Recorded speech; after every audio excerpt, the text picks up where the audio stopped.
اعوذ باللہ من الشیطان الرجیم بسم اللہ الرحمن الرحیم الف لام میم احسب الناس ان یترکوا ان یقولوا آمنا وهم لا یفتنون ولقد فتنا الذین من قبلهم فلیعلمن اللہ الذین صدقوا ولیعلمن الکاذبین صدق اللہ العظیم۔ یہ میں نے سورہ العنکبوت کی شروع والی آیات آپ کے سامنے تلاوت کی، اس کا ہم ترجمہ اور مفہوم دیکھتے ہیں۔ اللہ تعالیٰ یہاں ارشاد فرما رہے ہیں حسب الناس ان یترکوا ان یقولوا آمنا، کہ کیا لوگوں نے گمان کیا ہوا ہے کہ وہ چھوڑ دیے جائیں گے کہ وہ یہ کہہ دیں کہ ہم ایمان لے آئے، وہم لا یفتنون، اور وہ آزمائے نہیں جائیں گے۔ یعنی یہاں اللہ تعالیٰ ایک بات کلیئر کر رہے ہیں کہ اکثر لوگوں کا یہ گمان ہے کہ وہ یہ سمجھیں کہ صرف ایمان لانا ہی کافی ہے یا اپنے آپ کو مسلمان کہنا کافی ہے، وہم لا یفتنون، اور ان کو آزمایا نہیں جائے گا۔ تو یہ ہم دنیا میں بھی اگر دیکھیں پریکٹیکلی تو کوئی بھی چیز حاصل کرنے کے لیے اس کے لیے محنت کرنی پڑتی ہے، قربانی دینی پڑتی ہے، ٹھیک ہے نا، اس کے لیے اپنا وقت صرف کرنا پڑتا ہے، اپنی جان مال اپنی تمام صلاحیتوں کو لگانا پڑتا ہے، پھر وہ چیز ہمیں حاصل ہوتی ہے۔ کسی بھی یونیورسٹی میں اگر کوئی ایڈمیشن لینا ہو اور یا کوئی انٹرویو جب انسان کوئی پاس کرتا ہے جاب کے لیے، تو وہ صرف ایک انیشیل سٹیپ ہوتا ہے، ٹھیک ہے نا، ایڈمیشن کا ہو جانا یا انٹرویو کا پاس ہو جانا وہ ایک انیشیل سٹیپ ہوتا ہے۔ اس کے بعد ایک لمبی ایک جرنی ہوتی ہے، اس میں پھر اپس اینڈ ڈاؤن بھی آتے ہیں، چیلنجز بھی آتے ہیں، اور مختلف چیزوں کا انسان کو سامنا کرنا پڑتا ہے، پھر جا کے انسان کسی مقام تک پہنچتا ہے۔ تو اسی طرح اللہ تعالیٰ فرما رہے ہیں کہ جیسے دنیا کے معاملات ہیں تو آخرت میں بھی اللہ تعالیٰ نے جو کامیابی کا وعدہ رکھا ہے وہ اس کے ساتھ ہے کہ انسان کتنا آزمائشوں پہ پورا اترتا ہے، کتنا اپنی زندگی میں استقامت دکھاتا ہے، اپنا صبر، استقامت، تقوی اور اللہ تعالیٰ کے احکامات کے مطابق اپنی زندگی کو گزارنا، اپنی لائف کو ڈسپلن کرنا، اپنے صبح شام کو جو ہے وہ ڈسپلن کرنا، ٹھیک ہے نا، یعنی ہر کام کرتے ہوئے اللہ تعالیٰ کے احکامات کو سامنے رکھنا اور گناہوں سے بچنا۔ تو یہ تمام چیزیں ہیں جو اللہ تعالیٰ انسان سے ضرور آزمائیں گے ان چیزوں میں، ٹھیک ہے نا۔ تو بعض دفعہ انسان کو اللہ تعالیٰ فائنینشلی طور پہ آزماتے ہیں، بعض دفعہ سوسائٹی کا پریشر ہوتا ہے، جب انسان دین کی طرف آتا ہے تو انسان کو بہت سی چیزوں کا سامنا کرنا پڑتا ہے، ٹھیک ہے نا۔ ہماری سوسائٹی ہے اس میں بھی انسان کو بعض دفعہ ہوتا ہے کہ لوگ جو ہے وہ طرح طرح کی باتیں کرتے ہیں، جب انسان دین کی طرف آتا ہے اس کا مذاق بھی اڑایا جاتا ہے، ٹھیک ہے نا۔ تو یہ امتحان ہوتا ہے انسان کا۔ تو قرآن میں جب ہم پڑھیں گے جگہ جگہ تو اللہ تعالیٰ نے جو لوگ ایمان لائے رسولوں پر، ٹھیک ہے، انہوں نے پھر استقامت دکھائی اور قربانیاں جو ہے وہ قربانیاں دی دین کی خاطر، لوگوں کی آزمائشوں پر صبر کیا، ان کے ظلم پر جو ہے وہ صبر کرتے رہے، تو اللہ تعالیٰ نے محدود وسائل کا، لمیٹیڈ ریسورسز کے ہوتے ہوئے اللہ تعالیٰ نے ان کو کامیابی دی، ٹھیک ہے نا، دنیا میں بھی اور آخرت میں بھی۔ تو یہ جو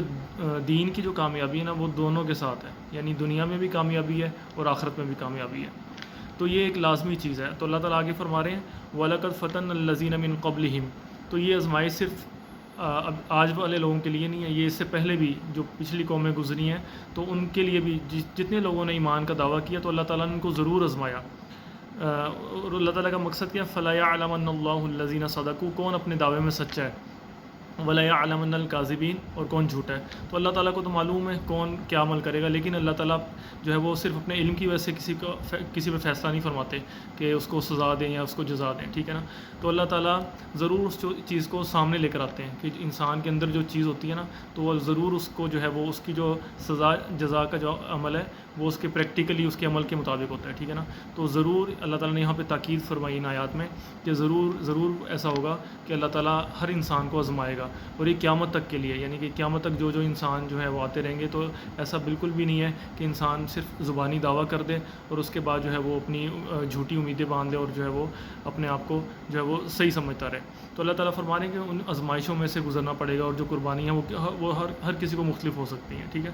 اور پھر اللہ تعالیٰ فرما رہے ہیں ام حسب الذین یعملون السیئات ان یسبقونا، کیا لوگوں نے گمان کیا ہوا ہے کہ وہ جو ہے وہ ہم سے بازی لے جائیں گے،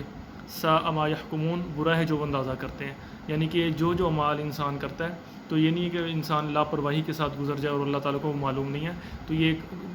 ایک برا گمان ہے کہ انسان جو ہے وہ آخرت کی تیاری بھی نہ کرے اور یہاں پہ اپنی مرضی کی زندگی گزارے، اور آخرت میں جو ہے وہ اپنے آپ کو جو ہے اس کی فکر ہی نہ ہو اس کو، ٹھیک ہے نا، اور آخرت میں بھی اس کی، یعنی انسان جس کو آخرت کی فکر ہوگی وہ دنیا میں ضرور عمل کے ساتھ زندگی گزارے گا، ٹھیک ہے نا، عمل کرے گا، اللہ تعالیٰ کے احکامات کو سامنے رکھ کے اپنی زندگی گزارے گا، اور یہی اس کی نشانی ہوگی کہ اس کو آخرت کی فکر ہے۔ اس کے بعد اللہ فرما رہے ہیں من کان یرجو لقاء اللہ فإن اجل اللہ لآت، اور جو اللہ تعالیٰ کی ملاقات کی امید رکھتا ہے تو فإن اجل اللہ لآت، تو ضرور وہ اللہ تعالیٰ کا وعدہ جو ہے وہ ضرور آنے والا ہے، وہو السمیع العلیم، بے شک اللہ تعالیٰ سننے والا اور جاننے والا ہے۔ تو یہاں اللہ تعالیٰ فرما رہے ہیں کہ جن لوگوں کو امید ہے اللہ تعالیٰ سے ملنے کی تو وہ جو ہے وہ عمل کے ساتھ زندگی گزارتے ہیں، پریکٹیکلی گزارتے ہیں، ٹھیک ہے نا، اللہ تعالیٰ کا تقوی اختیار کر کے ڈر جو ہے وہ اللہ تعالیٰ کا ان کے دل میں ہوتا ہے، ٹھیک ہے نا، تو وہ ان کی زندگی مختلف ہوتی ہے ان لوگوں سے جن کا صرف زبانی دعویٰ ہوتا ہے۔ تو ہمیں بھی چاہیے کہ ہم اپنی زندگی کو دین کے مطابق گزاریں، اپنی فکر کریں اور اپنا محاسبہ کریں، ٹھیک ہے۔ اگر ہم اپنے آپ کو صحیح سمجھتے ہیں اور ہم دین کے مطابق زندگی نہیں گزاریں تو یہ ایک ہمارا وہم ہے، گمان ہے، ٹھیک ہے نا، کہ جو اللہ تعالیٰ ضرور آزماتے ہیں انسان کی زندگی میں، صرف دعویٰ نہیں ہوتا، اللہ تعالیٰ پریکٹیکلی لوگوں کو آزماتے ہیں اور اس کے بعد اللہ تعالیٰ فیصلہ فرماتے ہیں دنیا کی کامیابی کا بھی اور آخرت کی کامیابی کا بھی۔ تو دعا ہے کہ اللہ تعالیٰ ہمیں اللہ تعالیٰ نے جو احکامات دیے اس کے مطابق اپنی پوری زندگی گزارنے کی توفیق عطا فرمائے۔ السلام علیکم ورحمۃ اللہ وبرکاتہ۔